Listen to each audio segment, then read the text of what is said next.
la doctora Laura Velarde. Vamos ahora a hablar sobre la valoración del dolor en el paciente con heridas crónicas. En este caso, la Asociación Internacional para el Estudio del Dolor define el dolor como una experiencia sensorial y emocional desagradable asociada con el daño tisular actual o potencial o descrito en términos de dicho daño.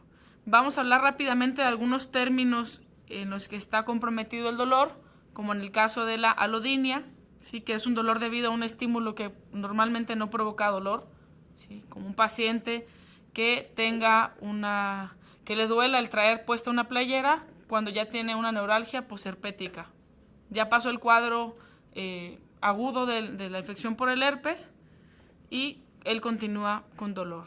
La disestesia es una sensación anormal desagradable, ya sea espontánea o evocada. Suele ser desagradable, contrario a la parestesia, que no presenta dolor el paciente. Un ejemplo es un paciente con una polineuropatía diabética o por deficiencia de vitamina B1.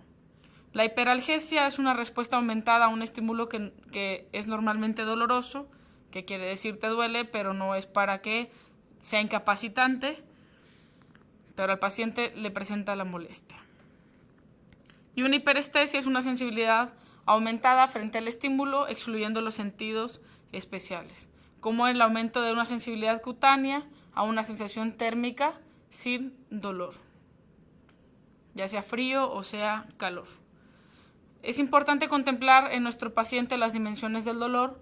Hay 4 dimensiones importantes, que es la sensorial, la afectiva, la dimensión cognitiva y la dimensión sociocultural, que también es la finalidad de este tema, valorar la afectación o la repercusión sociocultural que tiene el que el paciente presente un dolor.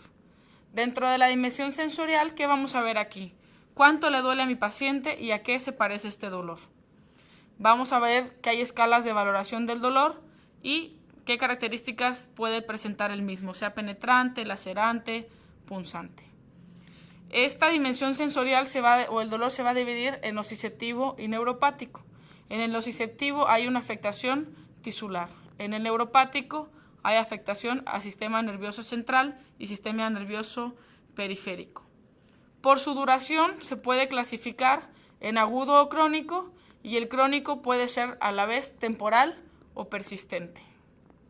En el caso de las heridas según su duración, un dolor agudo pues es producido por un traumatismo o alguna lesión que te va a proporcionar un estímulo o un dolor proporcional al estímulo que lo produce. No te va a doler más ni doler menos, es un dolor bien localizado y bueno, como lo mencionábamos en la valoración integral del paciente con heridas, es una función de protección y de advertencia. Es parte de nuestro sistema de defensa y de supervivencia.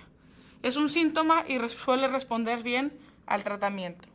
En el caso de un dolor crónico, pues es de intensidad no proporcional al estímulo que lo produce, no tiene función de protección y advertencia, es un dolor realmente inútil y bueno, se convierte en una enfermedad más que en un síntoma con el paso del tiempo. No suele responder bien al tratamiento ya que está cronificado.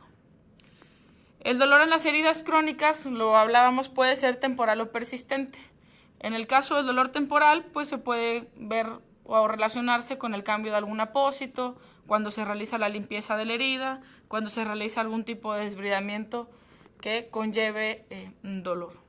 Y el dolor persistente, pues es cuando el paciente está en reposo, está en actividad, se coloca en decúbito lateral, se coloca en decúbito supino, en sedestación, en bipedestación y el dolor de cualquier modo persiste.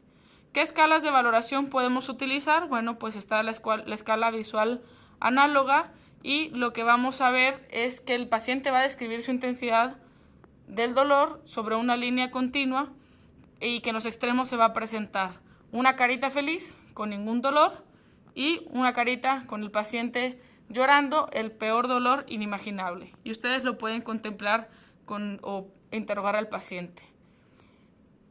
Y también nos va a servir mucho para los niños y nos va a servir para los pacientes que no saben leer. Está la escala numérica, que es una de las que más utilizamos, y se va a graduar del 0 al 10. El 0, el extremo del 0 es ningún dolor y el dolor 10 es el peor dolor imaginable que pueda presentar el paciente. A veces vienen antálgicos y con muchísimo dolor y llorando y desesperados y les dices, a ver, espérate, ¿cuánto te duele del 0 al 10? Del 0 no es nada y el 10 es muchísimo. Y te dicen, no, un 6, no, un 7. No quiere decir que no le duela, sino ha presentado dolores más fuertes a lo mejor el paciente, y eso también les sirve a ellos para estar un poquito más conscientes de su situación en cuanto al dolor. Y la escala verbal, aquí nos va a decir el paciente si presenta ningún dolor, un dolor leve, un dolor moderado o un dolor intenso. La siguiente dimensión del dolor es la dimensión afectiva.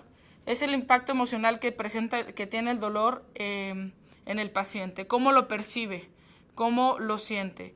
Que la verdad es que me da ansiedad, me deprime, me tiene irritable, me cansa, solo me quiero ir a dormir, ¿sí? O me enoja porque me limita a hacer muchas cosas que normalmente hacía. Y bueno, se puede exacerbar o ser exacerbadas por la respuesta del dolor al paciente. Entonces el paciente está irritable, le duele más, pues está más enojado todavía. La otra dimensión es la dimensión cognitiva. Son actitudes y creencias de los pacientes sobre su dolor. ¿Qué quiere decir? Lo que el paciente cree que es el agente causal de ese dolor y qué estrategias va a superar para superar esa experiencia de dolor. ¿Qué quiere decir? A lo mejor un paciente que dice es que es pecado o es que es castigo de Dios, entonces ya sabe de dónde viene y se va a plantear pues a lo mejor reconciliarse con Dios o con un ser supremo y tener una estrategia. O el paciente que puede decir, no, pues es que es por mis hábitos de tabaquismo, de alcoholismo, ya va a saber qué fue lo que lo causó, o porque le hizo daño a alguien, o porque le está guardando rencor a alguien, y va a saber cómo lo va a tratar. Entonces sabe que a lo mejor tiene que ir a perdonar a la vecina, que tiene que perdonar a su mamá, o a su primo, o a su suegra. Es como el paciente lo ve, ¿sí? Y son pacientes que han estado expuestos previamente al dolor durante los cambios de apósitos, por ejemplo, y sabe que ese dolor se va a acordar siempre, cada vez que lo vayan a curar, va a estar preocupado de que le vaya a volver a doler como le dolió en la curación previa. Y hay que ver, bueno, qué impacto tiene sobre las redes familiares y sociales, y una herida que duele durante mucho tiempo, pues nos va a condicionar que sea una patología y ya no un signo y un síntoma. Y esto podría recibir influencias de factores culturales, morales y sociales. ¿Por qué? Porque una persona que le digas con permiso y te empuje, o que esté enojado porque tiene dolor y te conteste, pues puede condicionarle problemas en la familia, problemas en el trabajo, problemas consigo mismo. Y eso vaya condicionando posteriormente, pues a lo mejor algún estado anímico depresivo. Las repercusiones psicosociales del dolor, pues podemos ver que hay una percepción del fracaso de los recursos terapéuticos, tanto profesionales como controlados por el paciente, y escasa confianza que pueda encontrar un remedio eficaz. ¿Qué quiere decir? El paciente ya está tan desanimado porque tiene dolor, porque nada se lo quita, que ya tampoco se va a abrir a una opción que le pueda presentar el profesional de la salud, o a buscar alguna opción que le pueda ayudar a mejorar esa molestia. Dificultad para discriminar y describir los elementos del cuadro clínico. La información que el paciente nos va a brindar como profesionales de la salud va a ser difusa y ambigua, porque no es un dolor localizado, y eso nos va a ayudar también a entorpecer un poquito el proceso de que podamos ofrecerle algo al paciente para que mejore. Exceso de reposo y reducción del nivel de actividad física, que a menudo, ¿qué van a pasar? Bueno, a menudo por la coincidencia de la edad avanzada y la jubilación, el paciente se retira antes de sus labores. Abuso y posible dependencia a narcóticos y psicofármacos, ¿sí? Trastornos del sueño y deficiente calidad reparadora del mismo. Algo que podemos preguntarle a nuestro paciente es, ¿limita tus actividades diarias? No, pues antes hacía ejercicio, ya no hago ejercicio. Ahora me duele cepillarme los dientes y peinarme. Ahora ya ni siquiera puedo dormir. Esos son datos también que nos van a servir a nosotros para poder darle un manejo a nuestro paciente, ya sea médico y no médico. Alteraciones del humor y estados de ánimo que incluso puedan ayudar a influir en su alimentación y por tanto a nivel metabólico para el avance de su herida.